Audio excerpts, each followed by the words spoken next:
We all emphasize with the tears and misery of those that have been left behind, and we pray that God will take them into His embrace and continue to comfort their loved ones. On a more positive note, I am delighted to note that due to the dedication and commitment of our healthcare workers, we have discharged some 301 individuals from our health facilities, all having registered full recovery since the onset of this pandemic, and there are now 481 cases that are currently undergoing treatment. I want to thank once again the dedicated and skilled Kenyans who are working around the clock to keep our infections relatively low so far. And I also want to thank the tens of millions of Kenyans who are adhering to the health, hygiene, and social distancing measures that have been put in place by our health officials. Fellow Kenyans, if we had not taken tough steps, the Public Health Emergency Operations Center calculates that there would be many thousands of infections across the country, and indeed many more fatalities. It is, however, clear that we have still to deliver a fatal blow to this enemy that has afflicted our country and the world at large. In the last week,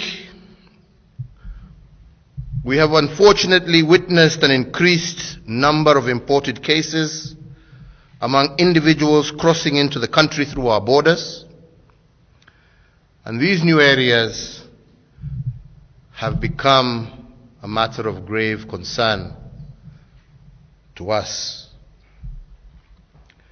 Among the positive cases that have been registered in the country this last week, a total of 43 cases have recently crossed the border from neighboring Somalia and Tanzania. As of yesterday, the cases that have crossed the border were distributed as follows. Wajir had 14 cross-border cases. Izebania had 10 cross-border cases. Namanga had 16 cross-border cases. Lunga Lunga had 2, and Loitoktok 1. These 43 cases represent almost a quarter of the 166 confirmed infections during this last week. Further to this, 78 truck drivers who are foreign nationals tested positive for COVID-19. They were denied entry into our territory at different border crossings.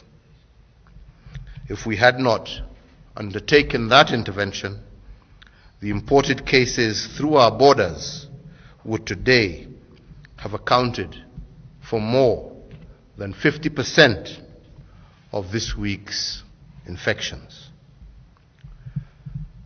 Within our borders, infections have now spread to 22 of our 47 counties.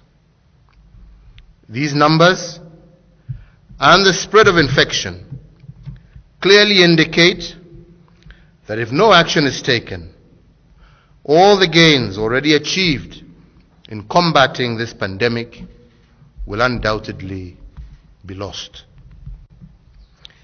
I want to be very plain today, and I want every single Kenyan to understand What is our immediate future? We have a brutal and unforgiving enemy in our midst. This enemy is trying to gain entry using every door, every window, every crack. He's asking every single Kenyan to sneak him in so that he can attack all of us. He multiplies his forces rapidly, with one infected person able to infect dozens of others if insufficient measures are not put in place.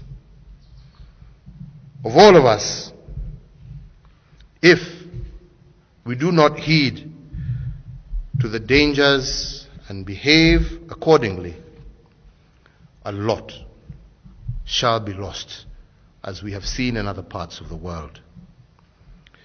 Given enough opportunities, this enemy will lay waste to our families, to our children, our parents, our neighbors, and our friends. He will find the least aware amongst us and use them to carry his fateful disease to our most vulnerable. Today, globally, this disease has claimed over 300,000 innocent lives. And as of this morning, over 4.7 million infections have been recorded across the globe. In some instances, we have seen this disease grow from just a few hundred cases to hundreds of thousands of cases in the space of a month, causing tens of thousands of fatalities. If we do not take additional precautionary measures and get even more serious in implementing existing guidelines, the number of people who will get sick and die is going to rise very sharply.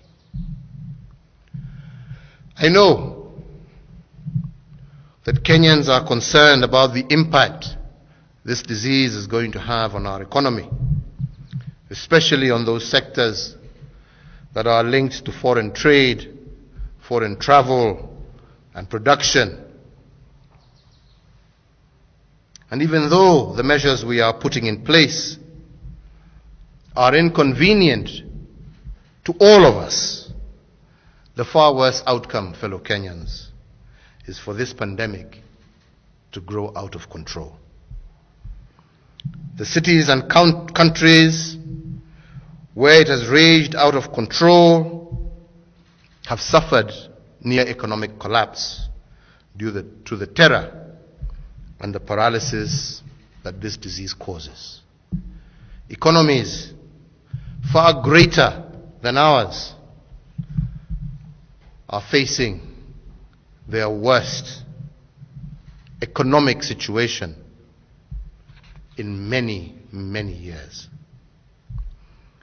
I know that there is growing pressure from amongst our people.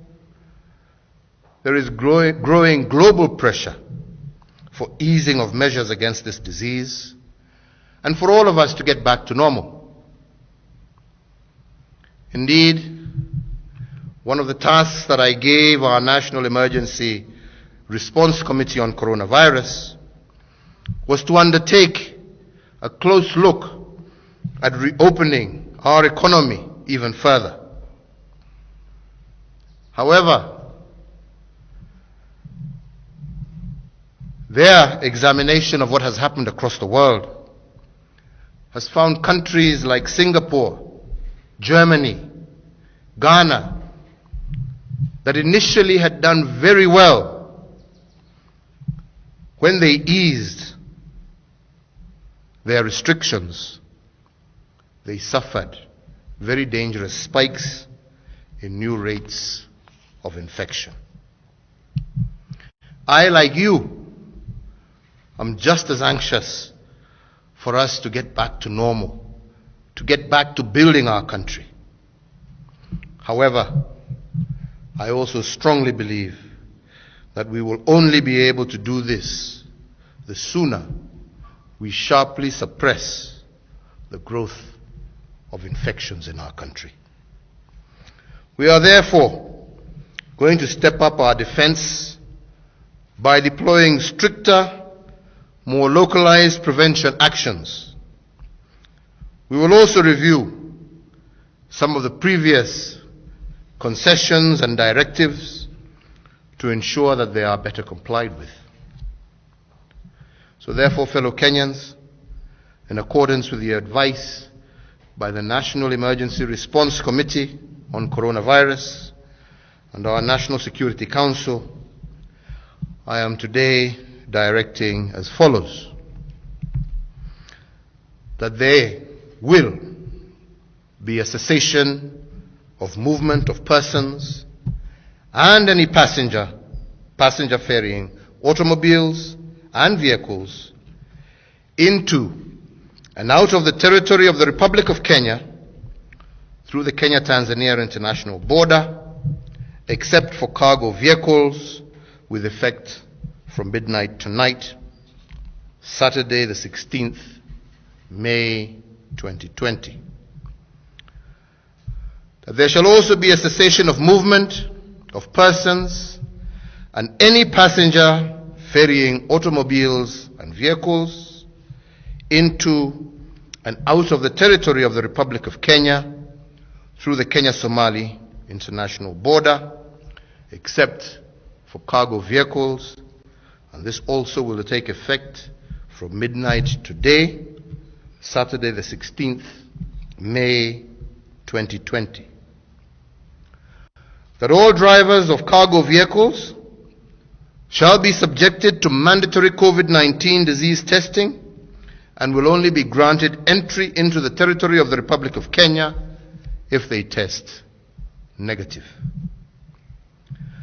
That the nationwide dusk to dawn curfew that is currently in force will be extended for a further period of 21 days up to and until the 6th of June 2020. That the cessation of movement into and out of the Nairobi metropolitan area and the counties of Kilifi, Kwale, Mombasa, and Mandera that is currently in force shall also be extended up to and until the 6th of June 2020. The government will continue to take every measure that it can to protect the lives of Kenyans from this pandemic and to plan also for the recovery of our economy post the crisis. The whole world is walking through the valley of the shadow of death. However, I know and I believe that with God's favor and strength, and with the firmness and resolve of our nation, as well as the fidelity of each and every one in keeping the enemy at bay, God's enduring grace will see us into the light.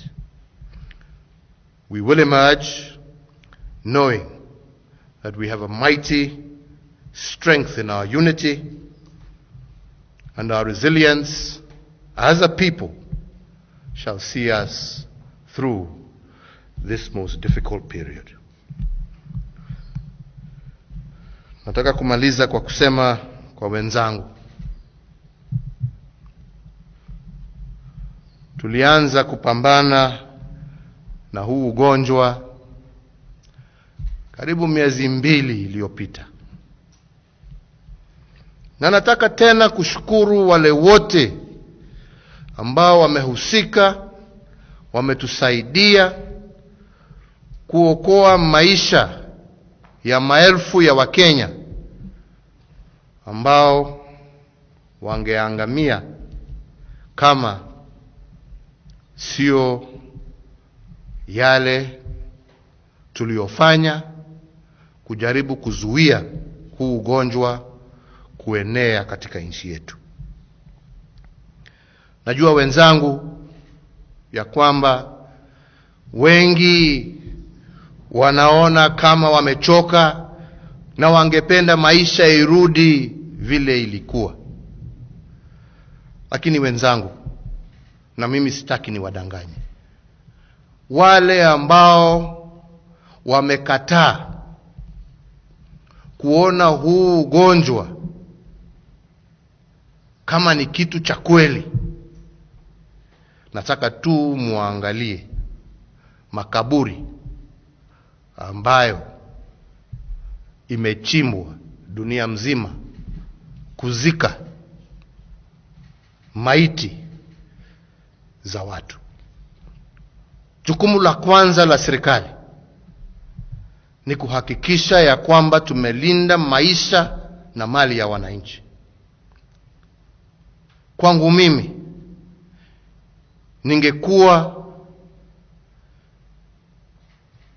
nimewaangusha Wakenya nisipowaambia wenzangu ukweli vile ulivyo. Huu ni ugonjwa ambao unachukua maisha. Tukisema ya kwamba wenzetu, kama umetoka eneo ambao ugonjwa ni mwingi, jameni, kaa utulie na upige report kwa maofisa wa afya. Lakini usichukue jukumu la kwenda kupeleka huo ugonjwa kwa wenzako, jamii, familia, baba, babu, mama, nyumbani, mtu ambaye hana hatia yeyote isipokuwa kukupenda na kukaribishe kwake, na wewe umwachie ugonjwa na uweke maisha yake hatarini. Nataka niwaeleze kuhusu kijana moja, kwa sababu yeye alikuwa amejiona yeye ameshinda askari, ameponyoka, amepita roadblocks. Ametoka kutoka Mombasa, ameenda mpaka Gathiani, Machakos, na anajipigia makofi ya vile amefaulu kufika Gathiani, pahali ambapo huo ugonjwa hukuwa umesikika. Ameambukiza dadake, na hatujui ni watu wangapi uko Gathiani ambaye sasa dadake pia ameambukiza. Kujipenda kulipo kupenda wale ambao wanakupenda. Wenzangu, mimi nataka niwaambie ya kwamba huu ugonjwa ni hatari, na yale masharti ambayo tumetoa lazima tuyatimize kama Wakenya. Na sio tu kwa sababu tunataka kuumiza mtu yeyote. La, sisi wote tungependa turudi makanisani, turudi kwa shughuli zile tulikuwa tunafanya kwa kifamilia na kwingine. Lakini huu ni muda, kama kweli wapenda jamii yako, wapenda mamako, wapenda babako, wapenda dada yako, ndugu yako, watoto wako, njia ya kuwaonesha unawapenda ni kukaa mbali na wao. Na ndipo mimi nashukuru makanisa, misikiti, mapadre, maimams na mapasta wetu ambao wameendelea wakijua taabu ya huu ugonjwa, lakini kupitia runinga, internet na mambo mengine waendelea kuhubiri na kutupatia neno la Mungu na kutuweka sisi wote wa Kenya mbele ya mikononi ya Mwenyezi Mungu atuondolee hii shida. Tungependa pia tukutane kila siku kwa makanisa, kila Jumapili vile tulikuwa tunaenda. Lakini kwa sasa jameni, hatuwezi. Na tumewaambiwa na wataalamu wote dunia mzima ya kwamba njia pekee ya kujikinga na huu ugonjwa ni kila mmoja wetu awe anavaa hizi masks ambazo tunajaribu sana kusambaza kwa kila Mkenya awe na moja, awe anaweza kuwa anavaa. Ya kukaa mbali mita 2 kwa mwenzako. Kwa kusafisha mikono yetu kila siku na kila saa mbele ya kuingia shughuli zetu mbalimbali. Na tumejaribu sana kwa sababu bado sehemu nyingi za uchumi wetu tumeweza kuziwacha ziendelee. Na hatutaki kufika kiwango ambacho wengine wamefika kufunga nchi mzima na kusema Wakenya msitoke nje au wananchi msitoke nje, kila mtu akae nyumbani kwake. Hatutaki kufika hiyo kiwango. Na ndipo nasema huu ugonjwa hauwezi kushindwa na serikali peke yake. Inatuhitaji sisi wote, kila mmoja wetu afanye jukumu lake, atende jukumu lake, apende mwenzake. Na njia ya kupenda mwenzako ni kutii yale masharti ambaye tumepatiwa na wale ambao wanahusika, haswa maofisa wetu wa afya. Kwa hivyo Wakenya wenzangu, tuendelee kumuomba Mwenyezi Mungu, tuendelee kutii masharti yale ambaye tumepatiwa. Na mimi sina shaka tukiongozwa na Mwenyezi Mungu, kwa sababu hii ni nchi ya Mungu, tutafaulu na tutashinda hii jangwa ambaye imekumba sio tu nchi yetu lakini dunia mzima. Lakini wale ambao watashinda ni wale ambao watachukua jukumu la kibinafsi. Jukumu la kibinafsi kusema mimi binafsi nitafanya ile ambaye inatakikana kuhakikisha ya kwamba tumeshinda vita kati ya huu ugonjwa. Kwa hayo machache wenzangu, naendelea kuwaombea Mwenyezi Mungu, naendelea kuwaombea amani, na naendelea kushukuru wote, maofisa wa afya, maofisa wa usalama, maofisa wetu pia wa vyombo vya habari mbalimbali ambao wanaendelea kuungana pamoja na sisi kuhakikisha ya kwamba taifa letu liko na usalama. Tuendelee kukinga afya ya watu wetu na tuendelee na umoja wetu. Nasema Mungu awabariki nyote, Mungu aendelee kulinda taifa letu la Kenya, na tuendelee, nisisitize tena, kutii masharti yale ambayo tumepatiwa na wale ambao wanahusika na mambo ya afya katika nchi yetu. Asanteni sana.